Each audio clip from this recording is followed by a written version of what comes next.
Right before we jump into this video, if you'd like me to send you a free guide to capturing motion in low light situations, just look for this orange box over on phronosphoto.com, put your name, email address in it, hit send it. I'm going to send you that guide for free. Jared Polin, phronosphoto.com, and this is a review of the Canon 16 to 28mm f2.8 IS STM lens. Now this lens pairs perfectly with Canon's 28 to 70 f2.8 as well. I like to consider these part of Canon's third-party options, but first-party quality lenses. I say third party because these are actually priced in a very reasonable price point that brings it closer to what third party lenses would be if Canon opened up their mount entirely for the RF mount. Now 16 to 28, then you've got your 28 to 70. Will they come out with a 70 to 180, a 70 to 200 to finish their third party, more affordable Trinity line of lenses? Will they do that? I'm not sure. But what did I shoot this time around? Well, I photographed a dad who brought his kids into the city to have lunch with me.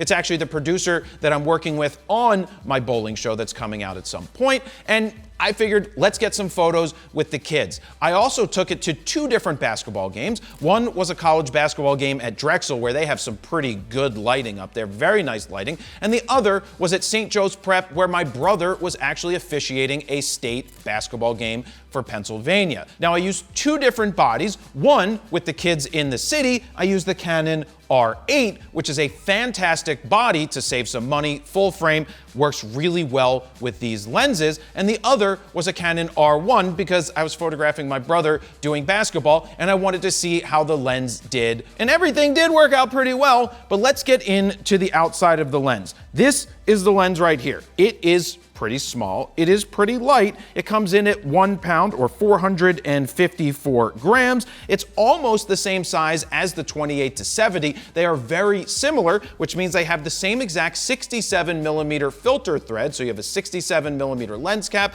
and a 67mm filter thread for your filters. Now what this lens does not come with is a lens hood. Canon's trying to save some money there. The 28 to 70 didn't come with a lens hood. So this lens hood would set you back $40 and it's the EW73E. Now this is an external zooming lens. What that means is as you turn the ring, the lens extends out. Whereas with internal zoom lenses, all of the zooming is done internally. One of the reasons they do that is to make it more compact in size. And there are some issues that come with that, which we'll show you when we get to the sample images, but they're not deal breaker type things. Now, one thing to keep in mind is this lens, when you first get it, you have to turn it to a certain point in order to do your zooming. And then when you go beyond this point, it clicks in. Listen. That is where you have to seat it first in order to start your zooming, which means you might, with some tension, if you're quickly zooming, you might actually collapse it when you're shooting. That might cause you to miss an image, but it's something that when I was shooting, I got used to really quick. And if I felt that it was going right past it, I just put it right back into the area that it needed to be to give me the zoom. Not a total big deal. On the outside of the lens, we have a couple of switches. We've got our autofocus to manual, and we also have our stabilization on and off, because this lens is an IS lens. Most third-party lenses or more affordable lenses tend to cut out things like image stabilization. Canon decided to cut out things like the lens hood, but at least this has IS. Now it has 5.5 stops of image stabilization when you pair it on something that doesn't have in-body stabilization like the R8. But when you pair it with something like the R1 that has in-body image stabilization, or most of the Canon full-frame cameras have it, you'll get 8 stops, which this example shows you I was shooting at like 1/5 of a second, my brother reffing, because I wanted to get the basketball players blurring and the shot blurring, because that would give us just some motion in the image. But you can see that my brother is nice and pretty much sharp. You can see the people on the bench are sharp, and you can also see that the fans on the right-hand side are sharp, but the players are blurring and the ball is blurring. That is what you get when you go super slow, and if I didn't have that stabilization at all, it would have been much more difficult to get this type of image handheld. Now let's jump into the photos where I walked around with my buddy and his 2 kids, because a 16 to 28 can give you some interesting shots like this one on the stoop of this house. You can see he's sitting there. My buddy Isaac is putting on the shoes of his daughter. He's got his son over there on the right-hand side. And if I wasn't able to shoot at 16 millimeters, I wouldn't have been able to get this shot. You can see that I'm pretty much filling the frame, and a 28 to 70 wouldn't have allowed you to do that. But having the 16 to 28 gave me the nice range to be able to be at 16 to get this shot and use one of the presets from FroPack 4 that looks really good. Now, in terms of image quality, what I find interesting is that Canon says that it has the image quality equivalent to that of an L lens. That's an interesting statement to make, because they wouldn't make it if they couldn't back it up. Now, I know some people that do reviews are gonna look at the edges and the corners and be like, the corners suck and all of that. I mean, this stuff looks super damn sharp to me, and it looks gorgeous. Am I at 2.8? I am at 2.8 right here. 1250 ISO at 1600th of a second. It is super sharp right there in the middle of the frame. Now, we took a walk through the city and we went to a place to get banh mi and pho. I want to show you his daughter sitting here, because this is what 16 millimeters gives you. It gives you that wide, but you can still get close. I'm a big fan of environmental portraits, being able to show you what's in the environment. Another example is sitting here at the table with Isaac and his son. This is what 16 gets. You can see the entire restaurant in there. It looks pleasing. My lines look nice and straight. The kid looks nice and sharp. The colors look nice and vibrant. And the background still blows out at f2.8, even though I'm at 16 millimeters, and when you go wider, it's much harder to get that depth to blow out in the background. This one's at 16, and the next shot isn't at 28. I could have filled the frame a little more, but I'm at 24 millimeters.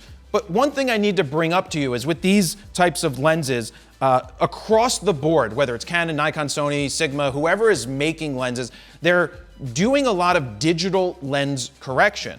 Now with Canon, when you're looking through the camera, you are seeing the corrected image. So if you shoot JPEGs, you're getting the corrected image with lens correction already in effect when you take the picture. Now with RAW files, when you bring them into Adobe Lightroom, the lens correction is generally selected when you're shooting Canon, so you will see exactly what you saw in the camera. Now uncorrected, if you ever see it uncorrected, you might be scratching your head and being like, why does this look so bad?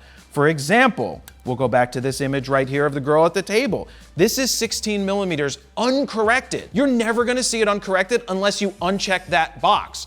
Look at the vignetting.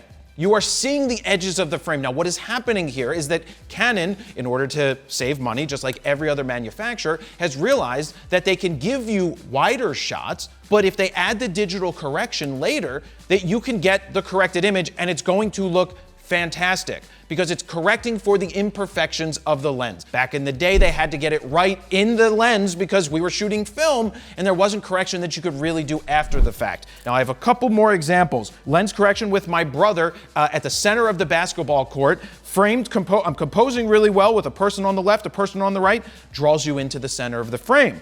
Uncorrected, I'm like, actually, I don't dislike this because it's drawing me into the center of the frame. It's kind of almost like a fisheye lens uncorrected. Keep that in mind. You can shoot uncorrected, or you can bring it back in and go uncorrected.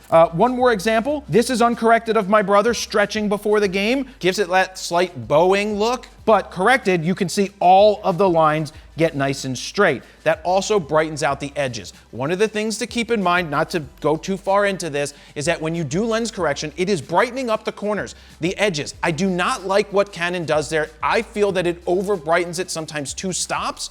I personally go back in, slide the vignetting back down, basically adding the vignetting back. I personally like it myself. It's something to be aware of. Now keep in mind that's when you're on the ultra wide side. When you zoom in even just a little bit, for example, this is at 21 millimeters, the lens correction isn't nearly as strong. So it's just when you're on that ultra wide. But like I said, every company is doing that in this day and age. Unless it's a super specialty lens that's majorly expensive, you're gonna see a lot more lens correction. We're already seeing it. It's already here, and it's going to be here to stay. It's how they can save money and still give you great results. And also, I should add that it's meant to help you get smaller and lighter and more compact lenses.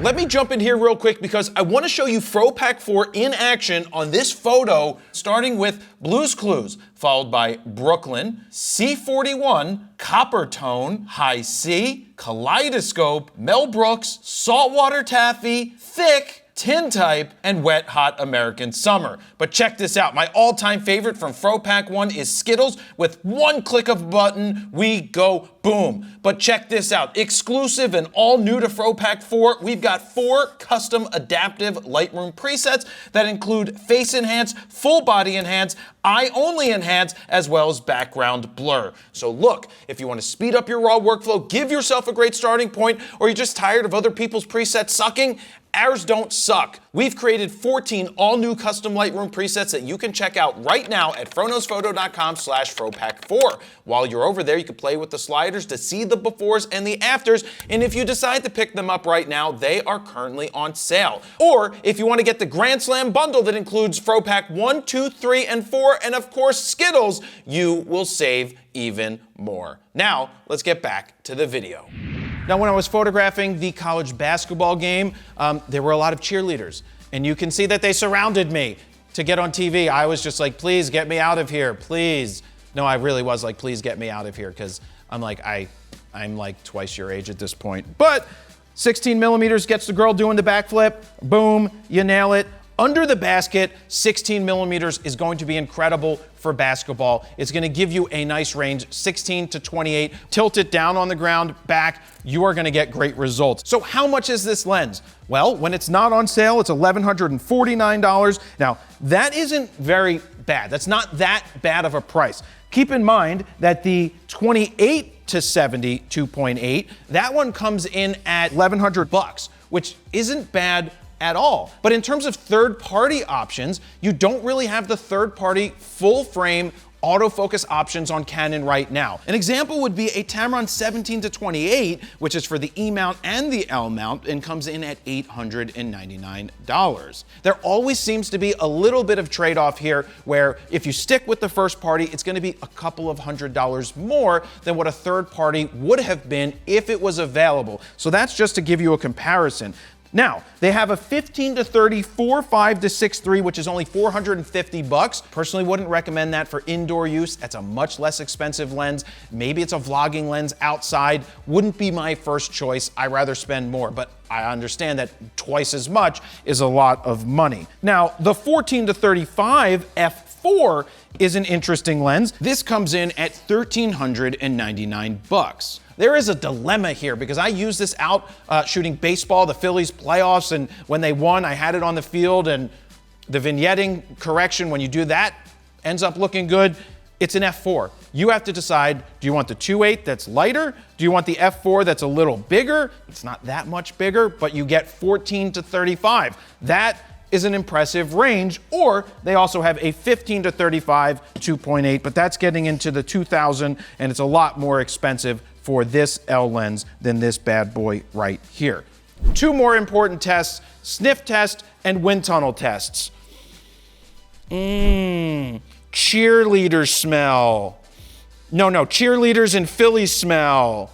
Nope, never been to Cheerleaders in Philly, which is a strip joint, and I refuse to ever go to strip joints. So yeah, I could only assume that's what it would smell like. Cigarettes, perfume, and beer.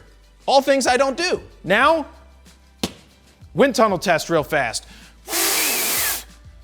Complete failure of wind tunnel test for such a small lens. Yeah, very important there.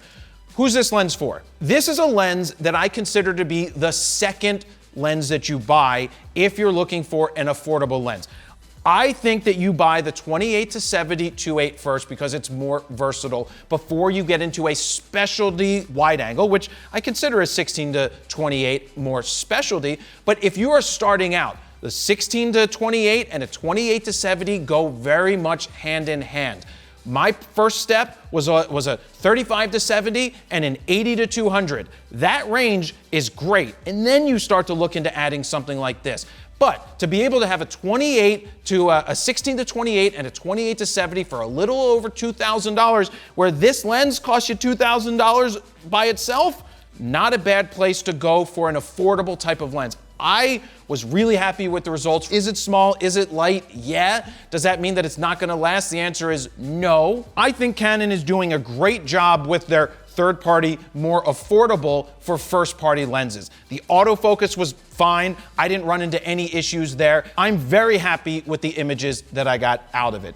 What do you guys think? Which would you go with first, a 16 to 28 or a 28 to 70? There's only one answer in my book, but thank you guys very much for watching. Jared, PolinPhotoPhoto.com. See ya.